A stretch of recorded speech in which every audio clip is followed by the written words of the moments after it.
Assalamualaikum warahmatullahi wabarakatuh. Selamat pagi pemirsa. Saya Nurul Islami akan menemani aktivitas pagi Anda dalam acara Talk Show Quality Show. Seni sudah menjadi bagian hidup manusia dari zaman ke zaman, dari prasejarah hingga saat ini. Oleh karena itu, Quality Show akan mengangkat tema mengenai dunia seni. Bagaimana saja sih dunia seni itu? Mari kita simak berikut ini. Pemirsa, sekarang saya sudah berada di rumah seni desain kayu. Nah, di sini kita sudah bersama narasumber kita, Pak Bing Gianto, yang merupakan salah satu IKM seni relief kayu, yang merupakan pemilik ya. Apa kabar Pak? Selamat pagi. Pagi, salam sehat semuanya. Ya, amin. Nah, gini Pak, kita di sini mau menanyakan tentang dunia kesenian itu kayak gimana Pak. Kita sebagai generasi muda merasa penasaran gimana sebenarnya dunia seni itu Pak. Jadi kita di sini mau bertanya tentang Bapak kira-kira sudah berapa lama menekuni bidang seni ini Pak? Ya, saya menekuni bidang seni ini sejak tahun 1990. Ya. Sudah lumayan lama jadinya Pak. Lumayan lama. Terus alasan Bapak memilih untuk menekuni seni ukir ini apa aja sih Pak? Kan masih banyak seni-seni lain yang misalnya seperti seni tari atau seni musik gitu. Alasan Bapak untuk memilih seni ukir ini apa Pak? Iya, sebetulnya saya juga tidak pernah merencanakan itu. Tapi kebetulan memang saya suka melihat sesuatu yang indah. Alam, manusia, yang cara pakaian manusia ya. Seni suara juga saya suka menyanyi. Tapi kebetulan saya ternyata punya imajinasi. Kalau saya melihat sesuatu benda, langsung otak saya itu berpikir benda ini kok unik. Batu, banyak saya koleksi batu. Kemudian saya lihat ada pohon melengkung kan, saya lihat tuh, ini bagus kok seperti ular misalnya kan. Iya. Itu asalnya seperti itu. Langsung berimajinasi. Berimajinasi. Gitu, Dan kebetulan pada tahun 90 karena saya 10 tahun pulang pergi Sumbawa. Di sana di Sumbawa banyak hutan jati bekas tebangan. Suatu saat saya pergi ke sungai, di sana ada kayu jati yang hanyut. Itu kayunya ya, di sana ya, kayunya itu. Akhirnya saya loh kok bagus, saya potong, saya singso, saya pelitur, saya bawa ke bupati. Kemudian bupati sahabat saya Pak Yakub Koswara. Pak Bupati mendukung. Di mana kamu dapat? Di sini Pak, di sungai. Ya di Brangbara. Oke, ambil. Saya minta Pak, boleh ambil. Jangan usah hutan. Ya enggak Pak. Ini serbangan. Diperbolehkan mereka. Itu asal usulnya. Awal sejarahnya. mulanya Pak. Awal mulanya. Akhirnya saya dengan istri saya keliling ke Indonesia. Ke Jepara, ke Jawa Timur, tempat-tempat seni kan. Saya mau mempelajari karya seni masing-masing. Ternyata Jepara dan Bali itu berbau pewayangan ya, cerita tentang itu pewayang. Akhirnya saya membuat apa? Akhirnya saya membuat kesimpulan karena suka alam, back to nature.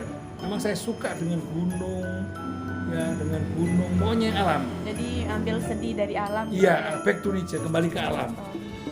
Artinya back to nature itu segala sesuatunya harus berusaha menyerupai alam. Misalnya contoh simpel aja. Saya membuat ukiran misalnya, ukiran desain tentang sapi dan kambing. Sangat lucu kalau kambing lebih besar dari sapi. Nah, itu termasuk salah satu back to nature, kembali ke alam ya. Sehingga benar alami Pak ya. Akhirnya saya mencoba membuat seperti itu awalnya. Awalnya saya buat biasa-biasa aja. Ada meja di ujung sana itu, ada bangau di ujung sana. Itu nggak teratur. Tapi tiba-tiba seorang sahabat saya menjadi gubernur, Pak Lalus Renate, itu memaksa saya untuk membuat suatu karya desain untuk acara pertemuan gubernur Indonesia. Ada asosiasi gubernur PDB. Beliau mau mengasihkan saya uang 50 juta.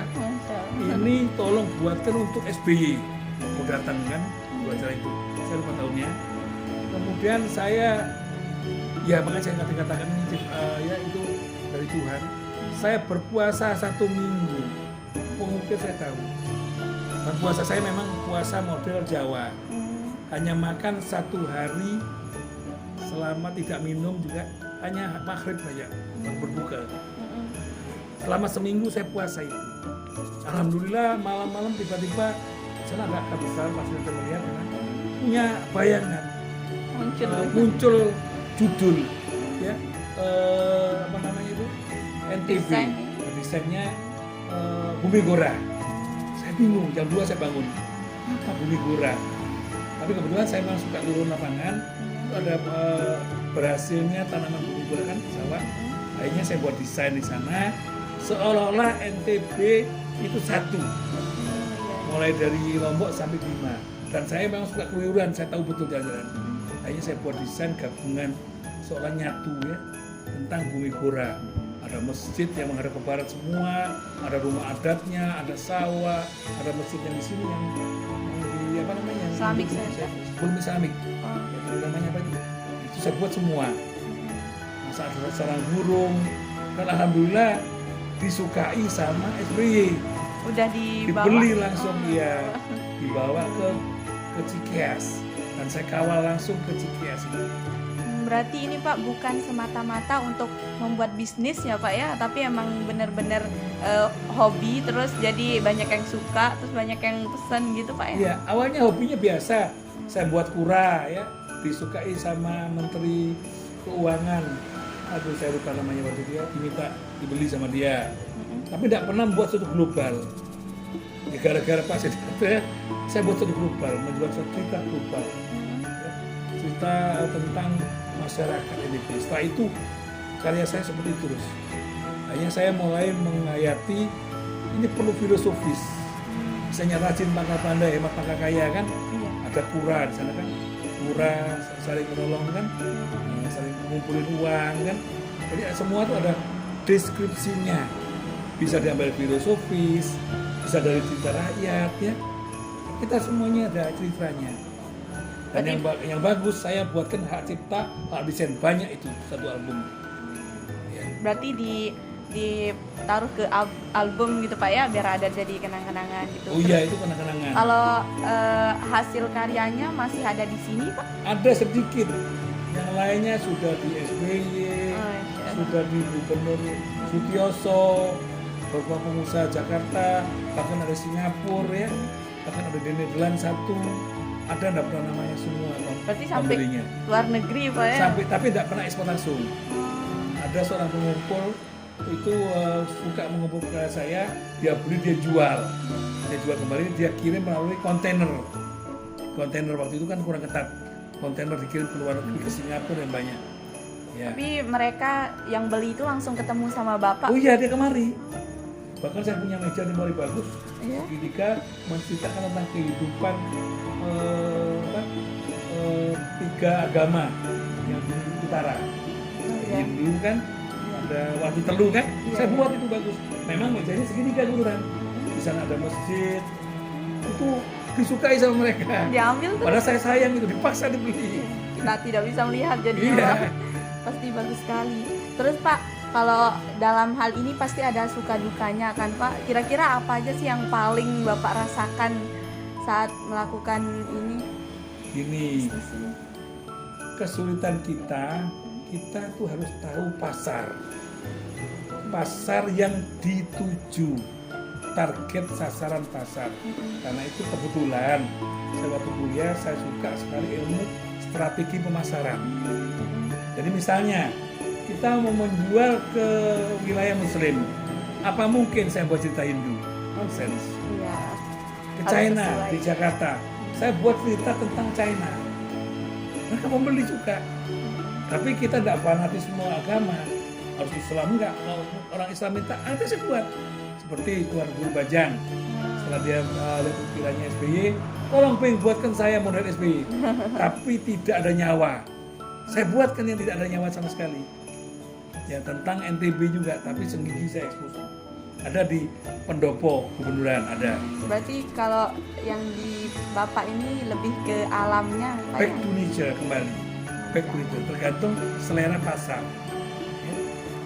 Terus Pak, cara Bapak mempromosikannya ini gimana? Apakah sempat ditaruh di media online atau? Enggak, ini belum ada media online. Alhamdulillah pemerintah kita waktu itu gencar sekali pameran setiap tahun ke Jakarta. Dan saya didukung waktu Pak Sudarto jadi gubernur, kalau belum laku boleh ditarik kantor penghubung Jakarta. Sehingga waktu pameran tinggal mengeluarkan saja. Tapi biasanya tiap pameran, misalnya saya bawa 5 itu laku sampai 3 minimal. Iya. Ya. Karena udah dikenal mungkin Pak Dan ya. karya kita memang saya berani mengatakan Anda boleh cek kebenarannya pada angkatan yang dulu terbaik di Indonesia. Kalau Bali ceritanya hanya itu aja sudah. Cerita tentang Hindu, tentang apa kan. Kami ceritanya back to nature. Jadi orang kadang-kadang bingung. Karena dia harus menghayati alam. Iya. Tidak semudah yang kayak orang-orang ini Pak ya. Iya. Terus mungkin sedikit privasi Pak. Biasanya nih Pak yang dulunya itu besar omset yang Bapak dapatkan itu segimana Pak ya? Yang dari awal sampai sekarang ini gitu Pak. Apakah terus meningkat atau mungkin menurun gimana? Sekarang sangat menurun karena kita tidak pernah pameran ke Jakarta lagi. Karena pasar karya saya ini kebanyakan orang menengah ke atas. Sehingga saya mulai merubah. Kita mulai merubah ya, nanti depan saya ceritanya membuat karya seni meja untuk kafe-kafe, ada pesanan bulan kafe yang tidak diukir, karena kalau diukir kosnya tinggi, kecuali orang tertarik minta diukir, saya buat. Insya Allah saya sanggup membuatkan apa yang diinginkan. Misalnya cerita tentang China Sugokong, saya tahu semua. Saya sejak dulu memang suka budaya, tentang wayang orang, Janoko, saya tahu semua. Ramayana ya, Mahabharata, saya suka nonton semua, suka membaca komiknya. Sehingga saya tahu cerita itu semua. Gimana sih Pak Bapak bisa menciptakan apa yang ada di imajinasi Bapak itu, menuangkannya gitu loh Pak? Nah, itu contohnya ada buku tadi ya. Oh iya. Waktu saya pameran di Bali waktu itu diminta membuat untuk waktu Amerika menyerang Jepang, membalas waktu bombardir Nagasaki kan. Nah, akhirnya saya harus menghayati, mencari foto-foto di internet segala macam kan tentang cerita itu, mencari pesawat-pesawat waktu itu apa, model pesawat sekarang kan hanya dulu, ya, mencari ceritanya yang benar dari beberapa orang bahkan ngobrol sejarawan kan, seperti itu, termasuk piramid. Saya ingin buat piramid, ada desainnya, piramida. Saya udah mempelajari piramid, fotonya, depannya ada apa, ketinggiannya, ya. Dan saya berani membuat meja. Kalau itu saya takut, bagian meja lembut meja nanti. Kalau nggak bisa duduk. Banyak orang Arab bilang, bisa Pak Bing, kenapa? Waktu musim angin, itu gundukannya pasir bisa lebih tinggi dari piramid. Oh berarti saya bisa. Sehingga nanti duduk segi empat, duduk semua. Jadi kembali, ini perlu imajinasi dan samping itu rasio. Ya, dipadukan antara rasio, imajinasi ya, yang rasional. Berarti harus percaya diri lah gitu Iya, Pak ya. bukan cuma percaya diri, rasional. Kalau irasional, kita cari orang. Terus bahan-bahan dari karya Bapak ini semuanya dari kayu aja Pak? Dulu saya sengaja buat kayu. Karena gini, di Sumbawa ada sisa tebangan HP atau buku dulu yang tidak dimanfaatkan, dibuang-buang, dibuat kayu bakar. Sayang sekali. Saya ngambil di sana dan itu semua adalah bukan kayu gelap, resmi semua ya. Jadi saya ambil di sana dan saya harus bisa menghayati apa yang mesti saya buat, karena itu berat. Saya mesti turun ke lapangan. Anda bayangkan kayu dalam akar, dalam tanah maksud saya. Kemudian saya isi pertanian, jadi saya punya bayangan. Digali survei, ambil. Sehingga waktu diangkat bisa kakinya itu asli, nggak sambungan. Ketinggiannya macam-macam, bisa 50 cm, bisa 90 cm untuk meja makan gitu. Itu beratnya di situ. Berarti langsung kakinya itu dari akar Pak ya, nggak dibuat-buat ya. gitu. Kalau memang terpaksa dibuat, waktu menjual kita jujur. kita seniman tuh harus jujur. Ini karyanya yang ini saya palsu. Kalau rusak saya ganti. Anda boleh naiki berapa orang kalau jebol. Kuat. Mereka mau. Jadi pembeli itu cenderung kalau yang para seni ya kejujuran daripada penjualnya. Dan alangkah bagusnya kalau desainernya ikut. Rupanya mereka lebih senang kalau desainernya ada. Ya bisa dijelaskan. Bisa jelaskan cerita dan dipertanggungjawabkan. Kalau pedagang biasanya berbohong aja. Iya. Nah itu. Boleh kita lihat seni-seninya itu Kak? Boleh. Yang di albumnya mungkin? Boleh. Saya ambil ya. Sila Pak.